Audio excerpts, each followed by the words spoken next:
안녕하세요. 김하영 변호사입니다. 학교폭력 관련해서 꾸준히 질문들을 많이 주고 계시는데요. 가해 학생의 경우 대응을 위해서도 많이 찾아주시지만 피해 학생이 된 경우에 어떻게 대응하고 또 가해 학생이 적절한 처분을 받아서 더 이상 우리 아이를 괴롭히지 않도록 방법이 있는지 질문을 많이 하십니다. 그래서 오늘은 학폭 피해 신고에 필요한 내용과 주의사항에 대해서 이야기를 나눠보려고 합니다. 원칙적으로 학폭 피해 신고의 기간의 제한은 없습니다. 민사재판과 같은 시효나 제척기관과 같은 제한이 없고 신고 기간을 전혀 제한하고 있지 않습니다. 따라서 과거의 일이라도 제한이 없이 신고할 수 있는데요. 예를 들면 지난 학기 혹은 다른 학년, 작년에 있었던 일도 신고할 수가 있습니다. 따라서 위험한 순간을 벗어나는 혹은 가장 적절한 타이밍이라는 것이 반드시 학교폭력의 경우에 있는 것은 아닌데요. 그러나 학교폭력도 가해 사실 또는 피해 사실을 스스로 입증해야 되는 측면이 있기 때문에 피해 신고를 위해서는 적어도 그 증거가 남아있는 시기를 고려할 필요가 있습니다. CCTV의 경우에 보관기간이 짧게는 2주 정도, 길게는 한 달 정도 됩니다. 특히 교내 CCTV에 학교폭력 현장이 녹화되어 있다면 그 보관 기간 내에는 학교폭력 신고를 해야 해당 영상을 저희가 수집해서 학교폭력의 직접 증거로 사용할 수 있고 필요한 경우에는 또 경찰 신고 등에도 사용할 수가 있을 것입니다. 이런 의미에서는 이 기간이 골든타임이 될 수 있겠습니다. 학교폭력으로 피해를 입는 학생이 그 즉시 피해 사실을 알리지 않아서 제대로 된 확인이나 조사가 이루어지지 않았고 그래서 학교폭력이 있었음을 입증하지 못하는 경우가 실제로 덜어 있습니다. 학교에서는 정기적으로 학교폭력 피해 현황을 조사하고요. 그리고 학교폭력에 관한 교육을 실시함으로써 학교폭력 예방을 위한 노력을 하고 있습니다. 실제로 예방교육에서는 117 신고라던가 위센터를 이용할 수 있는 방법, 그리고 온라인을 통한 학교폭력 신고 등 피해 신고 방법을 다양하게 알려주고 있는데요. 그럼에도 불구하고 제때 학교폭력 신고를 하지 않아서 지속적으로 괴롭힘을 당하거나 피해가 점점 커지는 경우도 많이 있습니다. 따라서 즉시 신고하는 것이 바람직합니다.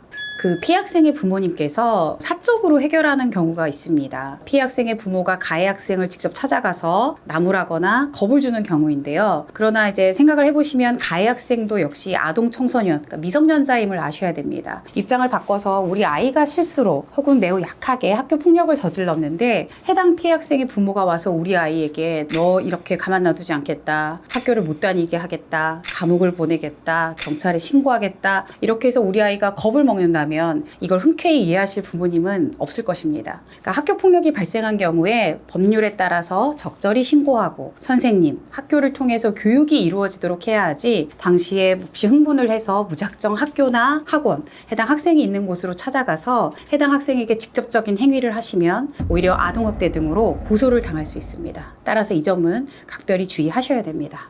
신고가 이루어지면 학교는 절차에 따라서 학교폭력 행위가 있었는지 여부에 관하여 사안 조사라는 것을 실시합니다. 가해 학생과 피해 학생의 진술을 받고요. 또 목격 학생이 있다고 하면 목격 학생의 내용 확인도 받습니다. 학교에서 피해 학생에게 피해 사실 신고를 받게 되는데요. 이미 학생이 이 신고와 조사를 모두 마친 다음에 저에게 와서 상담을 하면서 학생의 진술을 좀 더 유리하게 혹은 좀 더 정확하게 바꾸려고 하시는 경우가 많이 있습니다. 처음부터 사실관계가 다른 경우도 있고요. 혹은 이제 변호사와 상담을 해보니 이런 불리한 내용이 있다고 하면 이거는 빼고 유리한 내용이 있으면 이건 좀 강조하고 이렇게 변경하기를 원하는 경우가 많이 있으신데요. 그러나 이미 학교에서 어느 정도 신고 내용이 다 정해진 다음에는 그 후에 진술을 바꾸면 오히려 신빙성만 떨어지는 경우가 많습니다. 그러니까 처음에 했던 학교에서 말한 내용을 학교가 신뢰하는 거죠. 따라서 먼저 신고 내용을 명확히 정리한 후에 학교에 신고를 하시는 것이 좋겠습니다.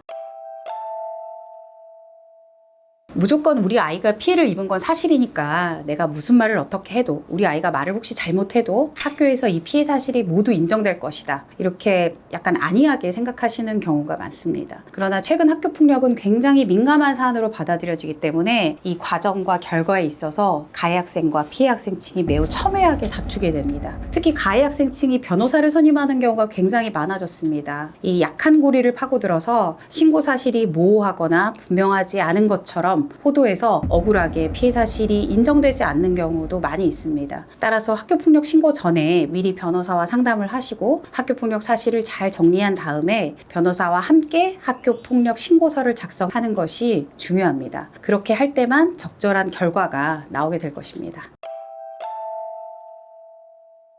오늘은 학교폭력 피해 학생의 그 신고에 있어서 놓치기 쉬운 점에 대해서 이야기를 나눠보았습니다. 학교폭력 신고가 요즘에 형사 절차처럼 양 당사자 간의 대립이 많고 그리고 다툼도 많기 때문에 이런 점에 대해서는 실제로 우리 아이가 학교를 다니면서 학교 생활을 잘하고 학교폭력의 피해 학생이 되지 않기 위해서 부모님들이 많은 주의를 기울이시는데요. 그래서 더 자세한 질문과 상담은 댓글이나 이메일로 내용을 남겨주시면 저희가 또 상담을 해드리겠습니다.